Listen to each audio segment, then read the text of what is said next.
The Soul Logistic Radio Show is sponsored in part by True Love and Life Ethiopian Coffee, made with the original Ethiopian coffee bean. For more information, log on to roundtable.health. Ladies and gentlemen, people of planet Earth,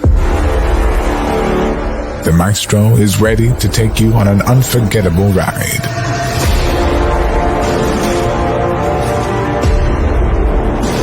Are you ready?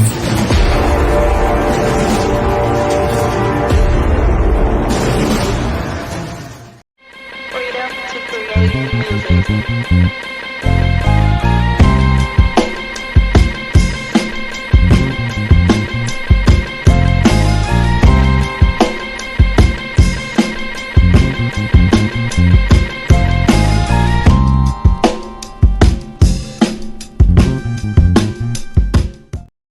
Every hero needs his theme music. Greetings and welcome to the Soul Logistic Radio Show podcast. I'm your host, Doug Evans, the unknown icon, ride shotgun. It's the minister of information, the straw that stirs the drink, the movie critic, hip hop professor. Hip Fat hop Tommy, what's up, professor. man? That's it. What's happening, universe? What's going on, Doug Evans? What's good with you, Man, man? I've been working out in the gym. I think that you should go to the gym, What you and trying to we say? should not nothing. But I'm. Let me finish. We're gonna pick up 3 more, and I think we could win 4 stacks this summer in the ABA. Okay, yeah. Oh, Woo-hoo! it's a good, a It's good four idea. thousand dollars on the table. I played a little basketball. You played a little. We get 3 young dudes to run with us. Throw them some pennies, a couple of $100 for playing with us, and we walk away with a stack. I just don't want you to say, Doug, when you said you played a little basketball, you really meant a little basketball. I think we can do it though. What it is we have to get the 3 ringers. We have to get us 3 dudes. Like Allen Iverson ain't playing right now. We could call AI. He come down, run with us. Cause is there rules saying We who we can call get? Tracy McGrady or somebody, right? Yeah, we get us. We do like we just call Ice Cube and say, "Yo, man, we need to borrow 3 players from the league." Actually, I'll take that girl Caitlin, who I just saw play. Everybody was talking all that junk. I watched her in the finals. I'll take Caitlin on my team. You I think think you think Caitlin will play with us? yeah, because we playing against ABA. That'll I played in the ABA. That'll give her some more to talk about. I didn't go play with the girls this summer. I played with the boys in the ABA league. So I think we could get 3 though that could at least make us competitive. Well, I need to win. I need the 5,000 for my light bill. Hey man, y'all seen the teaser? Yeah, we got the Hopewell Juneteenth Festival going down June 15th in Hopewell, 205 Appomattox Street. That's right behind the Beacon Theater. And Oh, Soul I know Logistic Radio exactly. Yeah. Show, we on deck. You know what I mean? So you already know it's gonna be crazy. Next week, I probably had a lineup for the performers. This is gonna be insane, Hopewell. Well, I also been brushing up on my rap skills. So, if I'm just saying, I'm just trying to, do what I can do my part. Man, it's either that or trapping, man. So I'm trying basketball, I'm trying rapping. I'm gonna try everything first. I don't want people to say, "Well, what did you do before you try?" I didn't just jump out there I didn't jump outside, as they say now. First, I tried to play in the ABA. Doug had a little concert coming up. I got my rap skills, got him to book me. I did a couple of shows, stuff like that. All this is legit, man. And based on what I hear rappers putting out nowadays, I think I can be competitive in that sport. And if not, I can just apologize. Go, you know what, my No, bad. don't go, don't go. Hey yo, but I'm hey not boy, really a rapper. hey, Drake was supposed to drop a response yesterday. I don't know what happened. Well, let me tell you what I did yesterday. Because I listened to these dudes, they was talking about Drake, and I looked up, Drake got billions of streams, like billions. And so last week I had asked my students, and none of them liked Drake. And then one student said, "Well, look, Drake's supposed to be this. How many of y'all actually listen to Drake?" Nobody had Drake in their player on their playlist.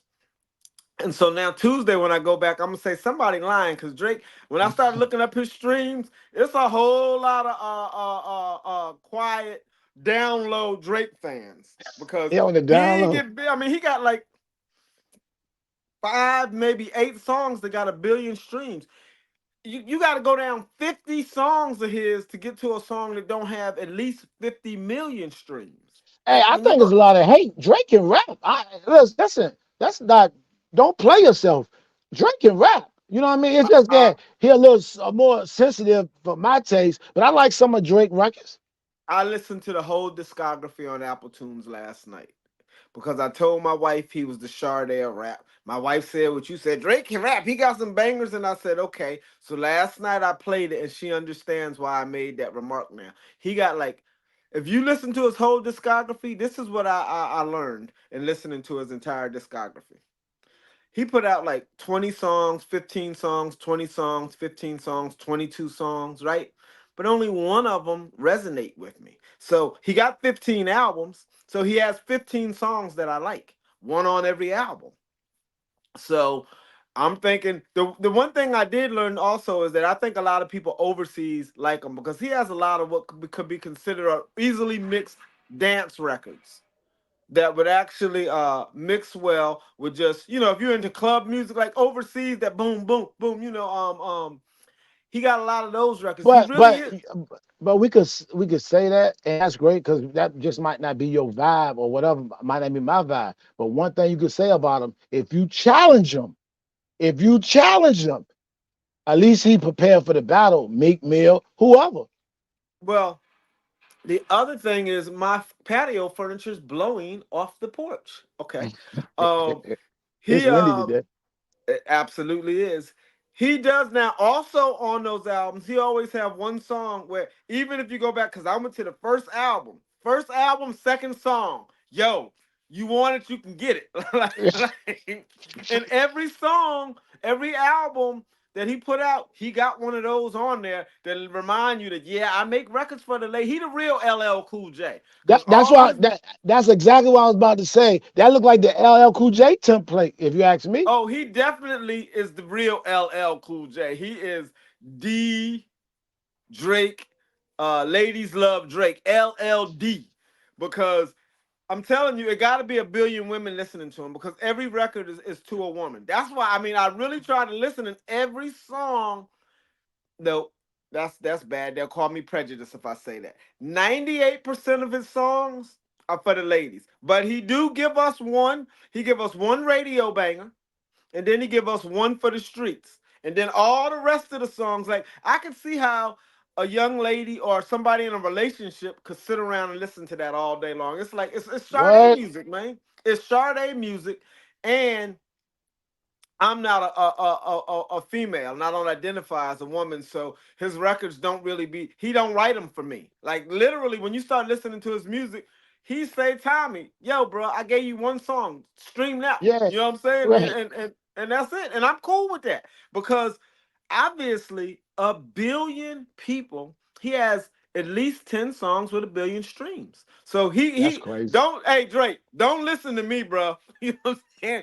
I have you breaking songs, and then you be saying, Tommy, I made all these songs, and ain't nobody streaming them. Like, yo, the fellas talked all that junk. I made a whole album for dudes. I got And the that's how it bangers. be. Look, and then I went to my show, Tommy. You weren't even there. You know Yeah, what I'm right. saying? That's exactly how it See, is. That's when he look exactly out in the how it is. audience, he see billions of women there with phones doing like this. He said, "Man, when I tried to rap for y'all, when I first came in the game, I put out a few mixtapes and I saw what the vibe was. The vibe was Right. don't make music And for I dudes, and man." I and I tell people all the time this: don't hate on guys like that because you can't find me one rapper or one performance that the ladies love that's not still eating. But I can show you a million that the brothers like and Well, stopping. let's go back to the '90s. The Lost Boys. Ladies love Mr. I ain't understand. They loved him. Method Man. You go to a Method Man show, and guess what? He's still rocking, right? Right? Millions What I of people say? love. The ladies love, as a matter of fact, Q-Tip. He can lose a Future. member and girls still a date. Man, if you make music for the ladies, you gonna win. So rappers, forget all that drug dealing, Right. shoot 'em up, Right. bang bang. Look, it's gonna get you incarcerated, killed, put off the radio. When you could just make records that ladies love, it'll keep you on the radio. Cause who the radio tell you they look for? Radio caters to women 15 to 25 or 25 to, I think it's 25 to 40 now. But the point is, it's women. Nowhere in their thing do it say men. They don't, the radio is not designed for men. Mm. Even television. Look at television. They started soap operas so they could sell household products to women. When you watch a soap opera, all the commercials be for ladies. So my And to thing keep is, it, to keep it a stack. When we first got the gig at Virginia State, Miss Williamson, who's the program director, was like, "Listen, you got to make sure you play music for the ladies." I'm like, absolutely. "It's music, it's music." I didn't really think, but as time went on, I see what she meant. And at my shows, the ladies be there. The I brothers, was getting they ready to still say, in. who be at all when we do a soul logistics show? Who be there? Do it be the dudes calling us up, going, "Man, you ain't playing my record"? Then we play their record, and they come. They don't even come to our concert when we play. We play their record for five Right, years straight. We call up, right, yo, we doing a show. They don't even come to the show.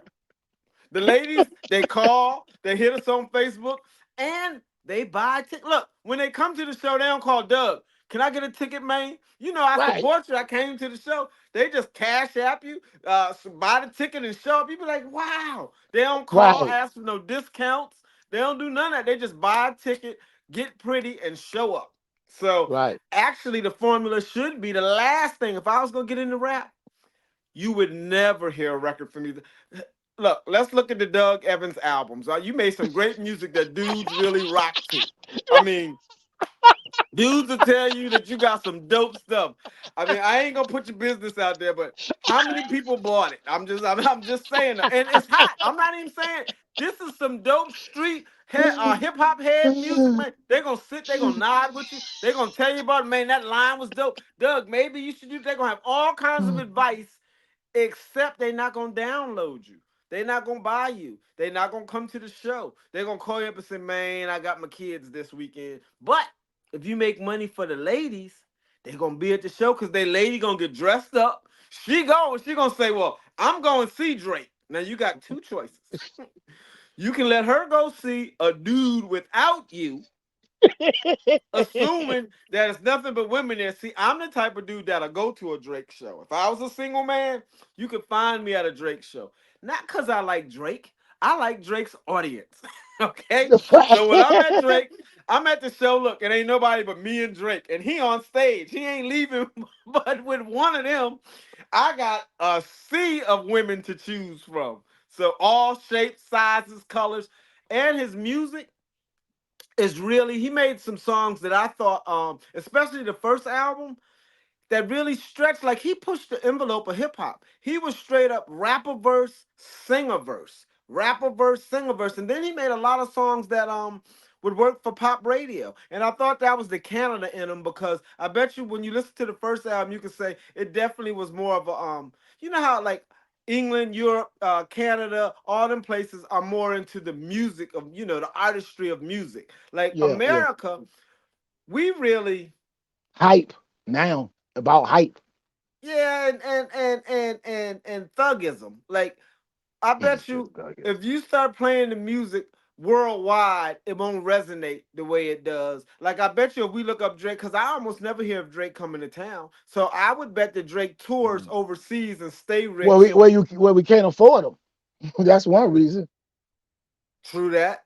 But I just think that his music is more of the better the music, the more foreign it is to me. Like, when I hear songs that I really like, that are like artistic and they put some thought into it, and instrumentation, and all of what goes into really making music, I think more of Europe. Like, if you want to hear some banging R&B, you have better choices overseas than you do here. That's all I'm saying. They promote a wider variety of music and more culturally sensitive music. And I think that Drake realized that early, because being from Canada, he probably always thought bigger than the U.S. I think a lot of rappers and artists, but rappers in particular, get stuck on what's going on their city, their state, their country, and they don't see the big picture. Because the big picture is, can you sell music to the Asians? It's a billion. Mm, Can you mm. sell music um Yeah. in Europe. You know what I'm saying? Because All of Europe. I heard when Most Def took a shot at him. I love Most Def. Most Def. You know we love Yasin Bey, and he took a shot at him. Said Drake music is the type of music that you hear in Walmart. But hell, everybody wanted to be their music to be played in I Walmart, was getting right? ready to That's say, if you go in Walmart and you hear the Soul Logistics, you hear Doug Evans show, Doug is gonna say, "Thank you, Yasin Bey." You right. When I was pushing the cart, Doug, I was in Target yesterday. I turned down the second aisle and I heard you, my bang man. it.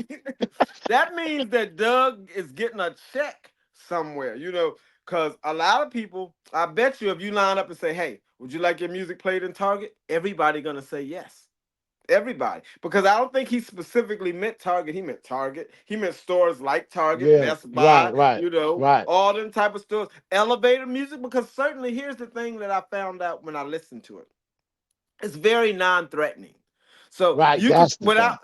without the few times that he talked some very elusive sexual stuff, it's pretty much you can listen to it with your kids. Like I would have no problem playing Drake with Emma. 98% of the songs, 2% of the songs is kind of raunchy, and he's very descriptive about what he want to do to you. But beyond that, it's no violence. Like he ain't never talking about killing nobody, and certainly he's not encouraging our children to sell drugs. So really, from the real big scheme of things, we should support Drake. We should never say nothing bad Really, about Drake. right, right, I think, right. and then I'm not Drake, but if most Def said that to me, I would say, one of my records sold more than your whole catalog. So we'll just stop right there. I'm not taking advice from a dude who, if you add up all his record sales, all of them, from the beginning to the day, he can pull out one album and max that out. Like, okay, so I mean,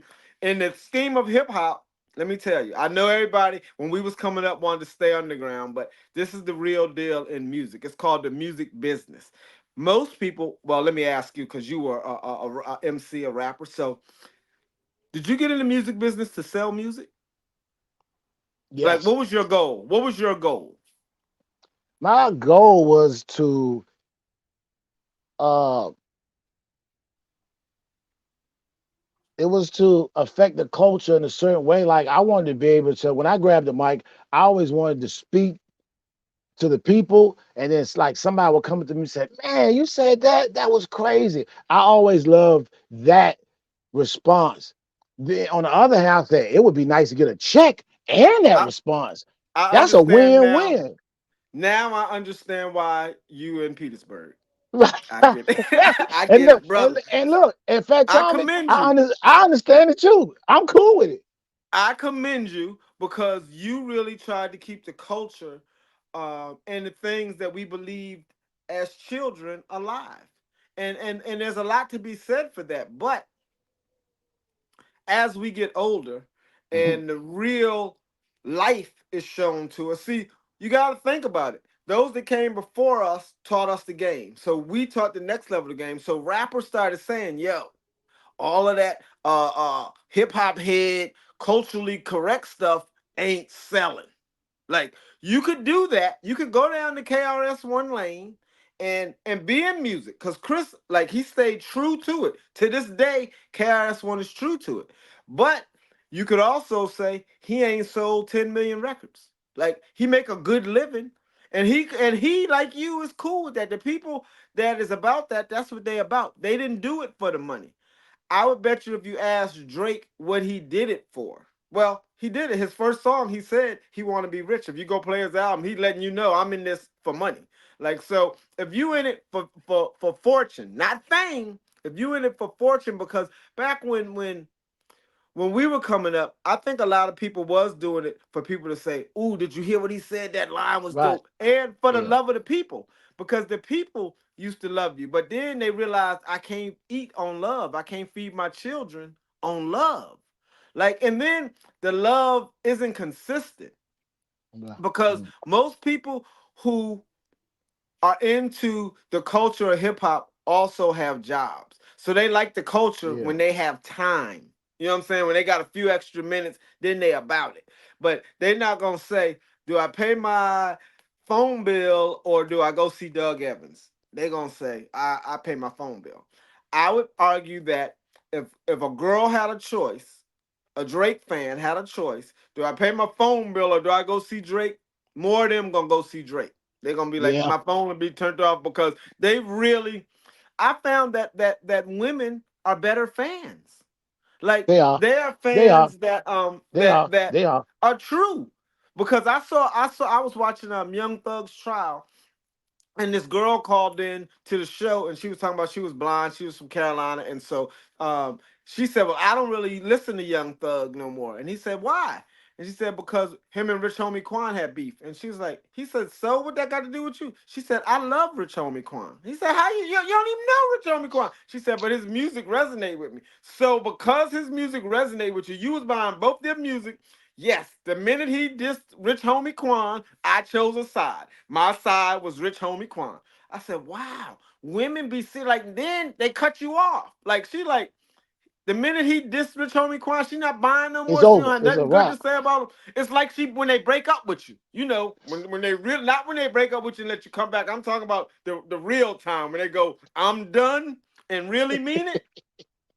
Hey, you know what? Before we move on, I got to ask you a question because I did a survey, and it's amazing that my children and none of my nieces and nephews that are younger than 25 knew the answer to this question. All of my nieces, nephews, and children younger than 25 got this question wrong. It was asked on Facebook. It's a math question. Erica has 32 teeth. She cusses her black mom out in public. How many teeth does she have left? Two. Two? Yeah. Is that the answer, Doug Evans? The answer She is got zero. right. She Because got your two mama left. said she. When she knocked you in, and she only left two right there. How many teeth your mother said she was gonna knock out? Oh, she said she gonna knock all of them out. Right. She That's said she gonna knock exact. all of them. When she, All you of know what them I'm out. saying? But you saying when she hit it, it was like bowling. She hit you, and all of but Yeah. two hung around. See, Right. that's what my That kids that look. that's what makes it bad because they're like, man, what happened to you? You just got two teeth in there. Is it one bottom one and one top one? Or, or you got the spare, the two Jones, one right here, one right there. You trying to roll down the middle and knock one over to knock that one down. So this been Hey, a long week, man, a very long week. We lost a lot of great people, man, in hip hop and in the world. I guess we could start with Rico Wade. man, I so you know Rico is a personal friend of mine. Is nothing that I could say other than I love that brother, man. He and all of Organized Noise were are and was some very righteous brothers that really tried to stay true to the people. Like they are responsible for creating the sound that we now know as Dirty South. And they created that sound and made it popular to be country because they had the strength to stay true to themselves. When everybody else was running around trying to sound like New York rappers, they wasn't going for it. They said, "Nope, I'm going to do my own thing." And Organized Noise encouraged Outkast, encouraged Goody Mob to come up with the Enjoy, the JOI, encourage them to do what they wanted to do and create a sound and stand on it. And I mean, when people wasn't really standing on things, these is brothers that gave Atlanta the ability to come up with stuff like stand on business, stand on it, gave Andre the ability to go to New York and say the South got something to say. He didn't say that in Georgia. He said that in New York. The South got something to say. So when you just think about Rico and Organized Noise. I mean, they did Don't Let Go for In Vogue. They did Mm. Waterfalls for TLC. Ooh, They did massive uh, hits. songs for the Set It Off movie for the Miami Vice reboot that was in 2011. Of course, they did Southern Playalistic, ATLians, all of the first four Outkast albums. They did Sir Lucius Left Foot, Big Boy's album. They did the Goody Mob, the first three Goody Mob albums. Mm, So I mm. mean, these brothers That's was crazy. was was a hell of a production team. I mean, they did songs for the Boomerang soundtrack. They were the first not the first. They were one of the early producers on the face, and they were in a group. You know, they were a group, Society of Soul first. I jokingly say they was neo soul before neo soul. If you go back and listen to the Society of Soul, they don't get a lot of credit for it, but it was the beginning of the kind of neo sound. It didn't go nowhere. Probably so. I guess Rico mom bought one, Ray mom bought one, and Pat's mom bought one. So they might have sold 4 copies, but if you just listen to it, it showed their production and just their ability. And then they meshed that sound that they were creating and honed it with Outkast. And that's how Outkast got the live instrumentation, heavy on instruments, very few samples, Mm. um, and its own sound. When you listen to an Outkast album, they didn't sound like nobody. You know what I'm saying? No, Outkast, you can't say, that was a very original sounding group. And then Goody Mob, really, when you listen to the production, was totally different from Outkast. And then when you listen to true. Waterfalls, like you would have never expected that Organized Noise did Waterfalls. And then Don't Let Go, Invoke, all of these songs were different styles, but they were really great records. Yeah, so So R.I.P. to rest that rest brother. in peace to Rico. Also, also DJ Mr. C, man. DJ Mr. C. People say he discovered Big Daddy Kane and the Notorious B.I.G. Well, he was their DJ. So I guess he probably was the first one to get down with them. I mean, and you talking about there's another brother that was just awesome. A great, well, I'm gonna stop short of saying great DJ, but he was a really really, because when I think I put Jazzy Some Jeff as people a say, touring some DJ. people say he, some people say he was. Some people say, Lord Jamar say he's top 5 because maybe he's not the best with the tricks, but he can do the tricks. Maybe he's not the best with the crowd, but he could do the crowd. So overall, you know what I'm saying? No, you know what You he's on the like. This what he jack of like. all trades, master at Nah, none. like a game manager. Like when he show up to do the Doug Evans People don't like show. to hear that. That time, people don't like to hear that. I They don't know, like to but hear that okay, let game me ask you manager. this: if you going to do a show, right, and you got 2 DJs, you got me or you got Mr. C. Now I'm great with the tricks, but every now and again I'm a mess up and it's gonna throw the record off beat, and you're gonna have to be like and hit it again. Mr. C ain't gonna make no mistakes. He not gonna be up there cutting when he should be scratching. He gonna be doing what he's supposed to do. So by game manager, I mean he's not gonna put Okay, you in harm's way when you're on the stage. When you're on the gotcha, stage, he's gonna come out and do everything and make. He's gonna have zero fumbles, no errors. But it ain't gonna. It's not gonna be. You're not gonna shine a light on him. He ain't gonna turn around backwards and do all that. But gotcha. you ain't got to worry about him making no mistakes. And he could go off the fly. Like if you show up in a town and they go, "This record is hot," he gonna put it on. Like he a real DJ. He just wasn't like Scratch, he wasn't that. But for what he did, I mean, you got to think he was on the road with Big Daddy Kane. Back in them days, you ain't had no extras. You had 2 turntables and a microphone. Okay, like people don't really conceptualize that. The whole show in hip hop used to be 2 turntables and a That's it. microphone. If That's the it. DJ make one mistake, he blows the whole show. Think Yep, about it. The that's right. DJ he can't come in off beat. He can't do none of that. All he could And do all is this was before Serato. So if that record skip, this ain't Serato, this ain't this files and wax, that this vinyl. They got real right, records. right. It's a Yes. it's a it's a it's a big deal if you had a festival or you had a 20-seat arena and your DJ is back there jiving around, it could get bad. I mean, when we start talking about the greats, look, we got to go with Grandmaster Flash, right? Jam Master Jay, Chan uh, Master J, R.I.P. J. Cut Creator. Kid Capri. Oh, absolutely. Well, Funk Flex and them, but see, I'm only talking about touring DJs. I'm not talking Okay. about the radio. Jazzy Jeff. You know what I'm saying? I'm Jazzy talking about Jeff. people because it's to play on the radio is different than showing up at a Mercedes-Benz Stadium and it's 60,000, 100,000 people there screaming, and you on the stage and they all looking at you going, "Make a mistake if you want to." In hip hop, remember they used to say, "Kill the DJ, shoot the DJ." Boy, boy. And you don't want to be up there on stage and they start saying that. So touring DJs, who was after Cut Creator? That was the second dude I liked a lot better for Oh, LL. Bobcat. Bobcat. Yes. Bobcat. And Who Kid for 50 Cent. Who Kid is a good DJ. Yeah. DJ Who Yeah. Kid. Oh, I can't forget my peoples, DJ Dummy. He DJ for Common, and he also DJ for J. Cole also. DJ Dummy out of Brooklyn. He's crazy. And Outkast had a dope DJ. I can't. It's a shame I can't call the brother's name. And we talking about Southern hip hop, but Outkast DJ was the bomb. That dude, he knew exactly. Well, that's the one thing I appreciated about Organized Noise because they stayed true to the culture and was not gonna allow Outkast or Goody Mob to go out on the road without a DJ. So Outkast went out on the road with a drummer, a bass player, and a DJ. And really, I want to say that was the first time I saw somebody travel with a drummer, a bass player, and a DJ. Hey, Like what usually, about we can't go no further without mentioning Terminator X, right?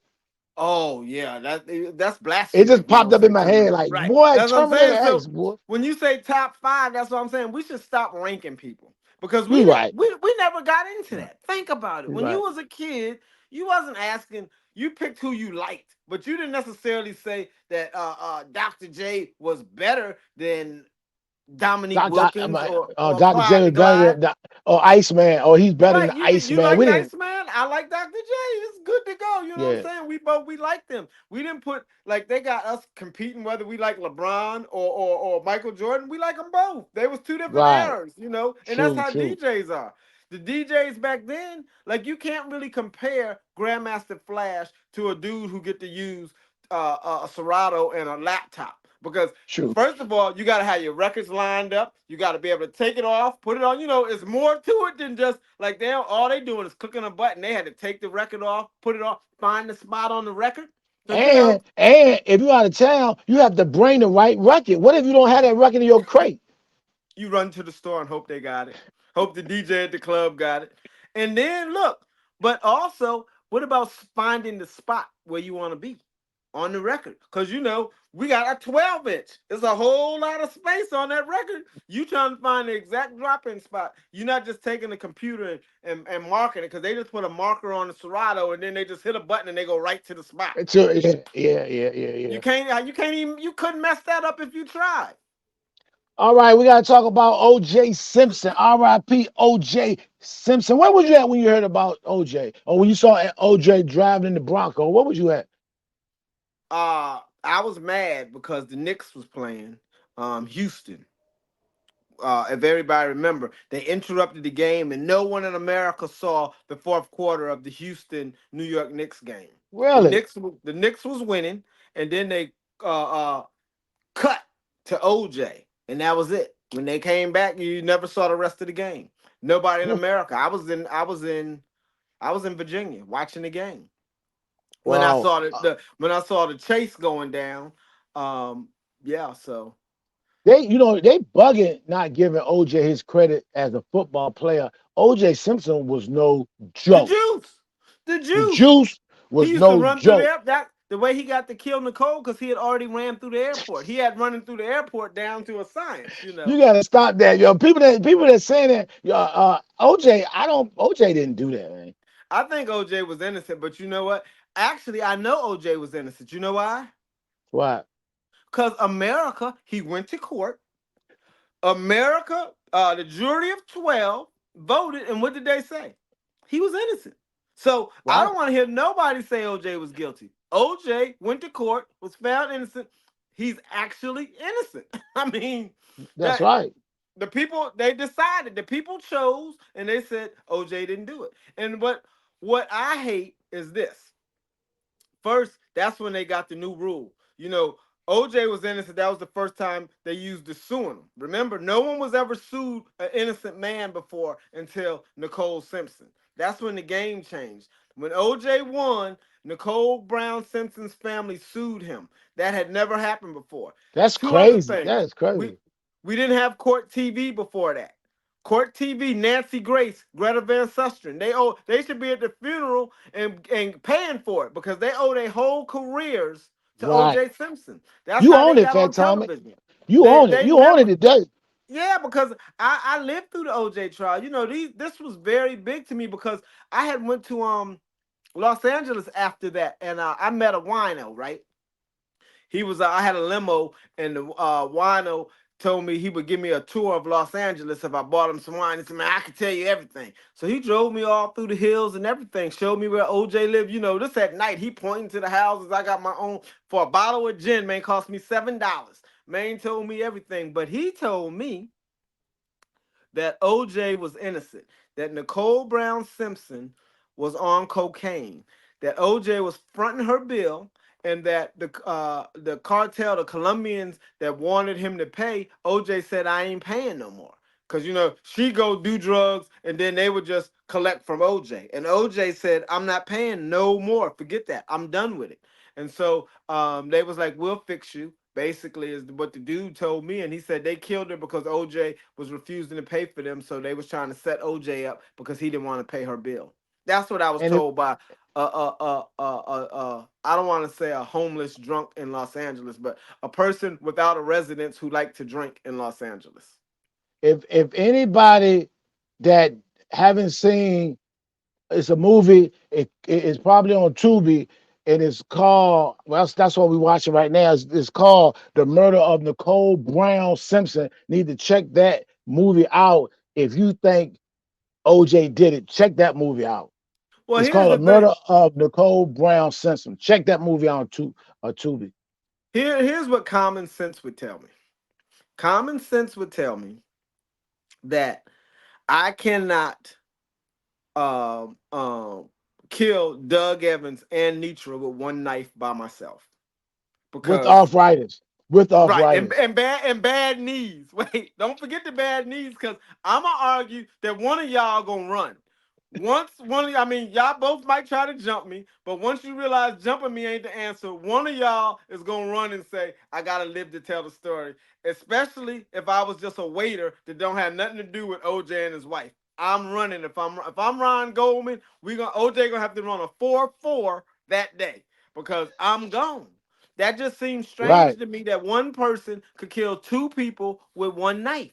That's just not logical, especially when they saying that he walked up on it. If he walked up on a man killing somebody, no one jumps in. If I see somebody stabbing their wife, dude, I'm gone. Like I got to go tell it. I'm not jumping in, especially she's not my wife, she's not my girlfriend. She just a waitress who left her sunglasses at the bar. Allegedly, that's what they claim. She just left her sunglasses, and he there returning sunglasses. I'd be like, "Excuse me, Mr. Juice, my bad. I'll come back later." I mean, that just never seemed logical to me. And to do it and get nothing but a speck. The speck of blood was the size of an earring. A Mm. little tiny, not a big giant hoop that they wearing, not that junk jewelry. I'm talking a stud, a little tiny, like a tongue ring, just right there on the car. And then you want me to believe that the police rode by in complete darkness and saw a speck of blood on the car and put two and two together, said, "Up, he did it." None of that plays well with me. So I believe Right. the police department and everybody, they framed OJ. Yeah. That's what I believe, and I'll always believe. See, people tend to not believe me because I don't believe OJ did it. I don't believe Michael Jackson did it. You know, you, You don't even think Bill Cosby did it. nope. I only think that R. Kelly did it. I believe R. Kelly did it. I think I'm sorry, R. Kelly. He probably said, "Damn, Tommy, why you gotta be on me like that?" R. Kelly, and as soon as they indict Puff in 30 days, I'm gonna think he did it. But other than that, I'm going with they didn't do it, right? So it's not that this ain't racist. Mm. This is just my actual belief because there's too many other Okay. things that fall into these crimes. Like with OJ. OJ, first of all, was being extorted by his ex-wife. We clearly know this, right? And then the family, everybody was extorting him, and he just got tired of it. And how OJ really and if a black man was gonna kill his wife, he gonna do one or two things: strangle her to death or shoot her. No one, a knife. He showed up with a knife. That's what he showed up with. Like, I'm gonna go kill my wife. I'm going to the store, buy a knife, and go kill her. Really? Like, you wouldn't go buy. Think about that. Your first weapon of choice is a knife. That's why the dude who was riding the car with me told me it was the Colombians because they were sending OJ a message that the tab was still due. You still you still look. This ain't over. You still got to clear that tab, bro. So that's why they said that they chose to stab her instead of shooting her, cut her throat, and then they slit her throat. They call that a Colombian necktie. So Yeah. he when he said the Colombians did it, I kind of believed him. So I took the word of a homeless alcoholic over all the rest of America. I'm like, yo, I met a dude from Los Angeles. He showed me the house. He told me what. Look, really, people on the street be hearing stuff for real though. Yeah, You they know, do. That's so true. that's why I got with dude because he was outside the liquor store and he looked at look first he looked at me and said you new in town right like okay so I kind of look okay I didn't look like I was from Cali so that wasn't hard to pick up on, but you know he just the way he talked to me he just rode around and just gave me a lot of good advice. That's one of the dudes that was the first time I heard not to drink no food in a bar. He told me when you run around LA, man, I done seen a lot of dudes come here eating that food from the restaurants, drinking that liquor, man, getting set up. Don't do that. Then when I got my job, my boss told me be very mindful of whose food you eat, even in restaurants. They told me when I got a job, don't let anybody make a drink without you seeing them. So when I used to hang out, I would only drink beer and you had to open it at the table. Watch, go to Los Angeles and watch how many people say, I like a beer and open it at the table. Because people even in the 90s was paying people to drug people's drink. Like that was a thing in Hollywood. So Wow. when I hear them Wow. saying that Puff allegedly did that, I go, well, I know they did that in Hollywood, so maybe he learned from them. I don't know. But I know that when I went to Hollywood, that's what they told me. So when I went to those record industry parties, I never would eat. I would always eat before I went there, and I didn't play with their food. Wow. Wow. Well, thanks, Fat Tommy, man. Appreciate you, man. See you when I see you. All right, yo. All righty. R.I.P. to all those that passed this week. My heart goes out to all the families that lost a loved one. And, especially to my dungeon family. I'm like a dungeon family cousin. So I'm really sad about this one. I had some phone calls, cried with some brothers this morning. This one is unexpectedly and really rough. So my hearts and prayers go out to everybody who lost somebody. Peace.